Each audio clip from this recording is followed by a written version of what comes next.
ওই গুনাহগার হয়ে গেলে কবরে জাহান্নামের আগুনের গরম কেমনে সহ্য করব? ওই কবরে গেলে ও বান্দার দুই পাশের মাটির চাপ কেমন করে সহ্য করবা? আল্লাহর মোহাব্বত নিয়ে বলতেছে রে নবীর আশিক। আল্লাহর নবী বলেন তিনটা প্রশ্ন সবার বেলায় করা হবে, যেই প্রশ্নের জবাব যারা দিবে তাদের জন্য কবর হবে জান্নাতের টুকরা, আর যারা দিতে পারবে না তাদের জন্য কবর হবে জাহান্নামের টুকরা। আমার মায়ার নবী আম্মা জান আয়েশা রাদিয়াল্লাহু তাআলা আনহা বলতেছেন, একদিন দেখি রহমতের নবী আমার হুজরায় বসে গুনগুন করে কান্না করেন। আম্মা জান আয়েশা রাদিয়াল্লাহু তাআলা আনহা বলেন, ইয়া রাসূলুল্লাহ, আপনি আমার ঘরে বসে কাঁদেন কেন? আমার কোনো বেয়াদবি হয়ে গেল নাকি? নবী বলেন, না আয়েশা, বেয়াদবি হয় নাই।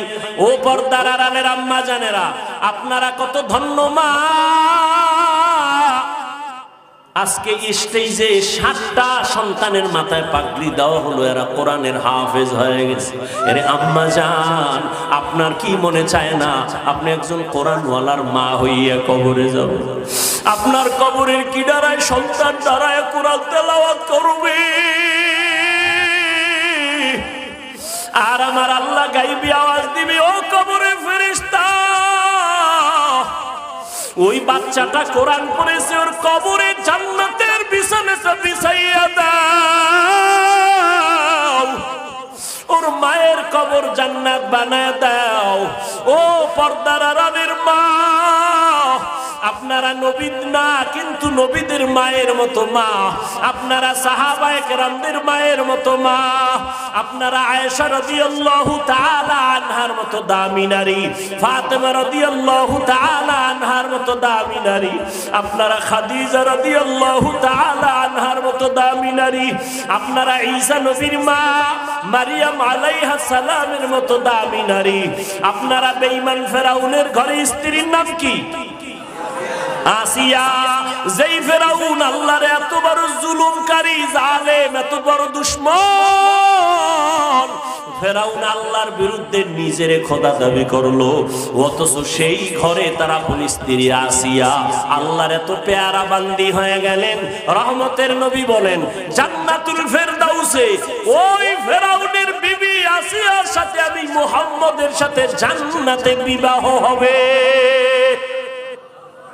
কেমন ধন্য নারী! ফেরাউন এত বড় বেঈমান, আর তার ঘরে আসিয়ার জবানের মধ্যে আমার আল্লাহর আওয়াজ। একদিন ফেরাউন চুপে চুপে দাঁড়ানো, আসিয়ার হাত থেকে যেন কি পইড়ে গেছে। আসিয়া আল্লাহ কইয়া নাম দইরা ওই জিনিসটা উঠাইছে। ফেরাউন যে পাশে দাঁড়ানো, আসিয়া খেয়াল করে নাই। আসিয়া জোরে আল্লাহর নাম বলছে, ফেরাউন শুনে রাগ কইরা ফেলাইছে। আসিয়া, জি, কার নাম বললি? কার? এবার আসিয়া বলে, আমি আমার রবের নামটা জবানে উচ্চারণ করেছি। ফেরাউন বলে, আমি তো মিশরের রব, আমি তো মিশরের খোদা, তুমি আবার কোন খোদার নামটা জবানে নিয়েছো? আসিয়া ডাক দিয়া কয়, ফেরাউন, তোমারে যিনি বানাইছেন তিনি আমার আসল রব। রব্বি আল্লাহ লা ইলাহা গায়রুহু ওয়া নবিহি মুহাম্মদ মুস্তাফাহু। আসিয়া চোখের পানি ছেড়ে কাঁদে, আমি আমার রবের নাম নিলাম। ফেরাউন বলে, খবরদার, পুরো মিশরের মধ্যে সবাই আমারে খোদা বলে, তুমি যদি আমারে রব না মানো, আমার রব খোদাগিরি থাকে না। বলে তো, কয় আমারে তুমি খোদা বলে স্বীকার করো। আসিয়া বলে, জীবন যাবে আমি তোমাকে রব বলবো না, আমি ওই রবকে মানি যে রব তোমারে বানাইছেন, আমারে বানাইছেন। ফেরাউন বাঁকা হয়ে গেল, শক্ত হয়ে গেল, ডাক দিয়ে কয়, রে আসিয়া, সাবধান, আমাকে রব বলে স্বীকার করতেই হবে। আসিয়া বলে, জীবন যাবে তারপরও তোমার কাছে আমি রব বলে মাথা নত করব না। এবার আসিয়ার উপরে জুলুম শুরু হয়ে গেল। থাকার জায়গা দেয় না, ঘুমের সময় দেয় না, খানা দেয় না। আসিয়া কান্না করে, ও মালিক, এত বড় টাকাওয়ালা, পাওয়ারওয়ালা, ক্ষমতাধরের ঘরে স্ত্রী হইয়াও আজকে একটু ঘুমানোর ভালো জায়গা পাই না। আজ আমি উপবাস, আমি রাজার রানী হইয়া, আমার খানা বন্ধ। একমাত্র আমি তোমাকে রব বলে মেনে নেওয়ার কারণ আজ আমারে ফেরাউন খানা থেকে দূরে রাখলো, আমাকে আরামের বিছানা থেকে দূরে সরাইলো। ও মাওলা, তুমি আমারে দূরে ঠেলে দিও না রে মালিক, তুমি আমার জন্য রাস্তা খুলে দাও।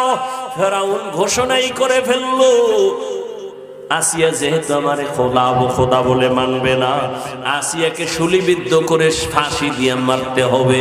আসিয়ার কানে খবর আসলো, আসিয়া বলে আলহামদুলিল্লাহ, আমার রবের রব বলিয়া যদি আমার ফাঁসি হয় কোনো টেনশন নাই, আমি মরিয়া যাব।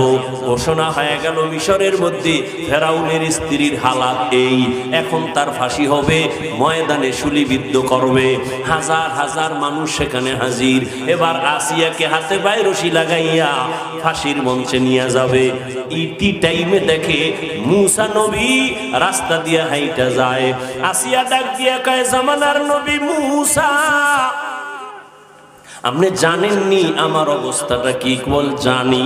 বলে আমার এখন ফাঁসি হয়ে যাবে, আপনার থেকে একটু জানতে চাই, আপনি তো রবের সাথে কথা বলেন। বলে হ্যাঁ বলি। বলেন আমার রব আমার উপরে এমন কি ধারণা নিয়ে আসেন? রব আমার উপরে বেজার নাকি খুশি? মুসা নবী ডাক দিয়ে কয়, রে আসিয়া, আমার আল্লাহ তোমার উপরে এখন খুশি। আসিয়া এখন চোখের পানি ছেড়ে মোনাজাত দিয়া ফাঁসির মঞ্চে যাবে, এমন সময় দোয়া করে, ক্বালাত রব্বিবনিলি ইনদাকা বাইতান ফিল জান্নাহ। কোরআন শরীফে আল্লাহ বয়ান করে বলেন, আসিয়া ডাক দিয়া কয়, আল্লাহ এত বড় ক্ষমতাওয়ালার ঘরে জায়গা হলো না, আমার জীবনের শেষ বেলা, এখন আমার ফাঁসি হবে, আমাকে ফাঁসির মঞ্চে নিবে, তোমার কাছে আমার আবদার, ওই জান্নাতের মধ্যে তোমার কাছে আমার একটা ঘর বানাইয়া দিও, তোমার পাশে একটা ঘর বানায় দাও। আসিয়া চোখের পানি ছেড়ে দোয়া করিয়া এবার ফাঁসির মঞ্চে যায়, আর আসিয়া মুস্কি মুস্কি হাসতেছে। ফেরাউন বলে, রে আসিয়া, এতক্ষণ তুমি কান্না করলা, এখন তুমি কেন হাসো? আসিয়া ডাক দিয়ে কয়, রে ফেরাউন, তোমার সেই নজর নাই, পাওয়ার নাই, তুমি বুঝবা না। আমি আসিয়াকে তুমি ফাঁসি দাও, আমার বলো আরাম লাগতেছে, কারণ আমি এতদিন কষ্টে ছিলাম, এখন আমার খানা ছিল না, আমাকে ঘুমের জায়গা দাও নাই, আমার উপরে কত অত্যাচার, এখন আমি বিদায় হব, আমার মালিকের মোলাকাতে যাব।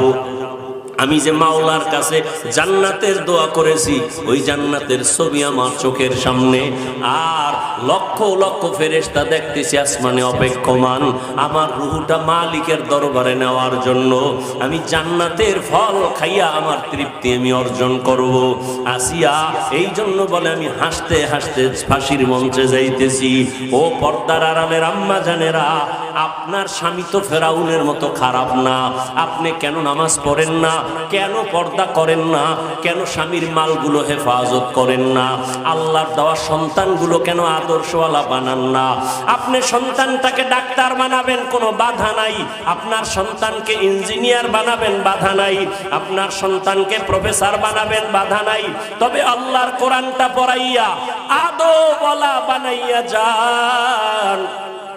ডাক্তারি করার ফাঁকে ফাঁকে আপনার সন্তান কোরআন পড়িয়া দোয়া করবে, আপনাকে ভুলবে না, সন্তানের দোয়ার কারণে আপনার কবরে বড় দাম হবে।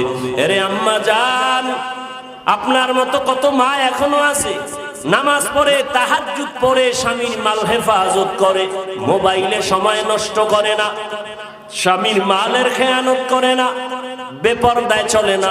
আপনি কেন পারবেন না? ও পর্দার আড়ালের বোনেরা, আপনার মতো কত বোন এখনো লেখাপড়া করে, মোবাইলে চরিত্র নষ্ট করে না রে বোন, নামাজও ছাড়ে না। ও বোনেরা, তোমরা কেন পারবা না? এখনো সময় আছে, তওবা করে নাও। ও যুবক বাবা, তওবা করে নাও। তবে কপালবাজি জানি না কারটা কেমন হবে। আবু জাহাল নবীরে দেখিয়াও বয়ান শুনলো, কালেমা নসিব হলো না, আর 27 বছরের যুবক নবীকে জবাই করতে গিয়া কালেমা পড়ে ফেললো। এখানে আবু জাহালের মতো জানি না কার নসিব খারাপ, বয়ান শুনিয়াও তওবা নসিব হবে না। বাহিরে গিয়ে আরো বিরোধিতা করবে। আর একদল আল্লাহর গোলাম না জানি ওমরের মতো কপালটা খুলিয়া যায়, গুনার কথা স্মরণ হইয়া গেলেই চোখের পানি ছেড়ে কান্না করতে থাকবে আর বলবে, আল্লাহ জীবনে তো মনের চাহিদা পূরণে কম গুনাহ করি নাই, মনে চাইছে গুনাহ করব করছি, মনে চাইছে নামাজ পড়ব না পড়ি নাই, মনে যখন চাইতো পার্কে যাব আড্ডা দিব গেছি, আল্লাহ আজকে থেকে তওবার নিয়ত করলাম আর আমি গুনাহগার হইয়া কবরে যাব না। আমার মা বাবারে কত কাঁদাইলাম, আজকে থেকে মা বাবার সাথে বেয়াদবি করব না, আর দাড়ি কাটবো না, আর বেপরদায় চলবো না, উলামায়ে কেরামের পরামর্শ নিয়ে নবীর তরিকা মেনে চলবো, সুন্নাত অনুযায়ী চলবো, মুরব্বিদের দোয়া নিয়ে চলবো। জানি না কার কপাল খুলিয়া যাবে, তবে আমার বিনয়ের দাবি হলো সবাই মাথা নত করে মাওলাকে ডাক দাও মনে মনে, আর বলো, হে আল্লাহ জীবনে কত নেমখান আমি আর নাফরমানি করলাম, আমার গুনার খবর আমার মা বাবা আত্মীয় স্বজন কেউ জানে না রে আল্লাহ, তুমি জানো আমি কত বড় গুনাহগার। মনে হয় গুনার কারণে আমার হাত না পাক, আমার চোখ না পাক, আমার জিহ্বা না পাক, আমার অন্তর না পাক। ও আল্লাহ, আর গুনাহ নিয়ে বাসায় যেতে চাই না। ও আল্লাহ, তুমি তো হায়াতের মালিক, তুমি তো রিজিকের মালিক, তুমি তো সম্মানের মালিক। আজকে থেকে তওবা করে নিলাম, লেখাপড়া করি, চাকরি করি, ব্যবসা করি, নামাজ ছাড়বো না, দাড়ি কাটবো না, বেপরদায় চলবো না, উলামায়ে